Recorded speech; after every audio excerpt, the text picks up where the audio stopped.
Alright, so now we're on to part 4, difference of squares. Okay, so the outcome again, same as it's been for a while, and now we're just going to be factoring their binomials this time, okay, in the form ax squared minus c squared, and it's important for you to understand that a has to be a perfect square, x, or the letter, has to be a perfect square, and this guy has to be a perfect square.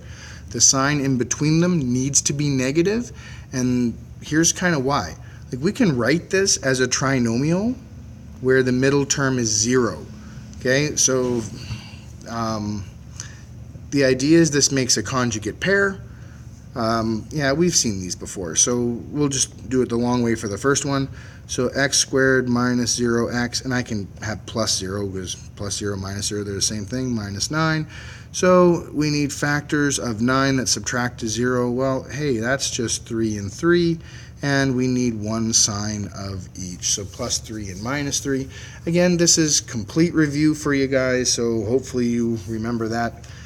Okay, now, if you look at number 2 really is one of these things, but you have a little bit of work to do first. So to figure out, we need the common factor between 12 and 147, and if you look at that, there's a 3. And then look, x to the 19th and x to the 13th. So we can pull an x to the 13 out of this.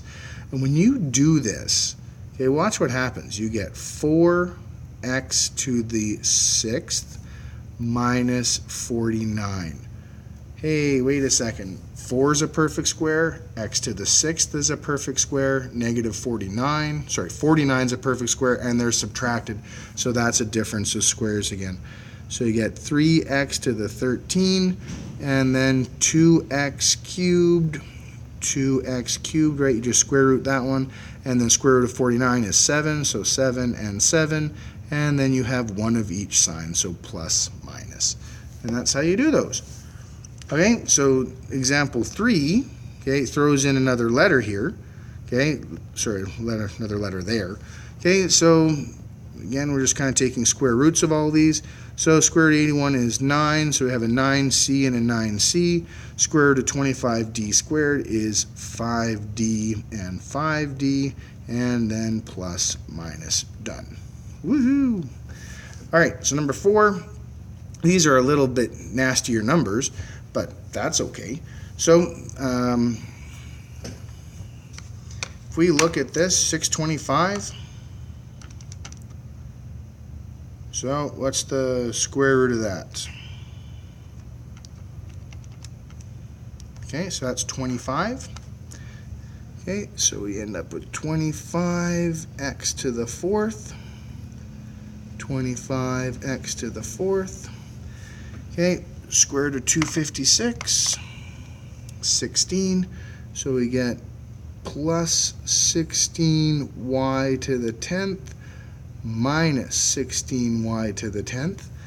Okay, now, funny, this guy we can't do anything with because he's plus. But if you look at this one, he's still a minus, and 25x to the 4th is a perfect square, and 16y to the 10th is a perfect square. So this guy goes again. Okay. The first part is still there, so I'm going to write him kind of over here to give myself just a little more room. 16y to the 10. Okay, and then this guy goes to 5x squared. 5x squared. Okay, and then we have 4y to the 5. 4y to the 5, and then plus, minus. Okay. We should look again at the minus one, and then 5 isn't a perfect square, so we can't go any further than this. So that is our final answer.